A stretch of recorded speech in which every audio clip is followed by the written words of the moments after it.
रूप हैं।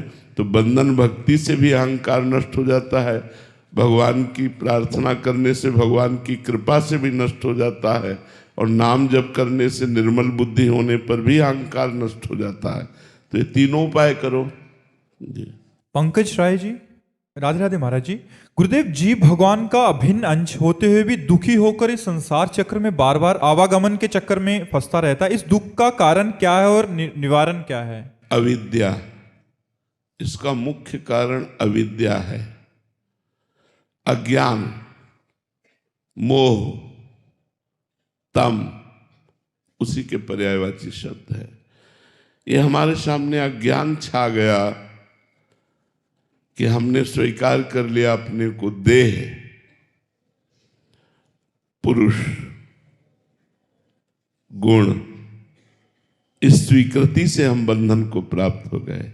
निर्गुण चिदानंदमय भगवत स्वरूप होते हुए भी मैं अपने को भूल करके माया रचित पांच भौतिक देह में अहम कर बैठा कि मैं पुरुष हूं, मैं स्त्री हूं, और कर्मों में प्रवृत्त हो गया और विषयों में सुख खोजने के लिए विषय भोग करने लगा। इसी से अपने स्वरूप का विस्मरण हो गया। मोह, अविद्या, अज्ञान, तम, इसी अज्ञान को दूर करने, अज्ञान तिमिरांधस्य ज्ञानांजन शलाकया चक्षुरुन्मीलितम तस्मै श्री गुरुवे नमः। जो अज्ञान रूपी अंधकार का नाश कराने के लिए सूर्य के समान है, जो आंखों में अज्ञान छा गया उसके दूर कर देने के लिए अंजन स्वरूप है।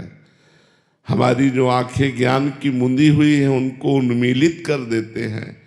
उन गुरुदेव भगवान के चरणों का आश्रय लेकर यदि साधना की जाए तो ये अविद्या का नाश हो जाए और हम अपने स्वरूप को प्राप्त हो जाए।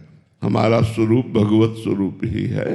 तो शास्त्रों का स्वाध्याय, गुरुजनों का आश्रय, सत्संग, मनन और खूब भगवत चिंतन, इसी के प्रभाव से हृदय पवित्र होगा और पवित्र अंतःकरण में ही स्वरूप झलकने लगता है।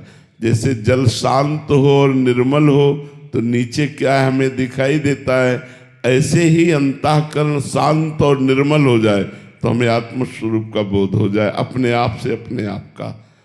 पर इसमें साधना करनी पड़ेगी।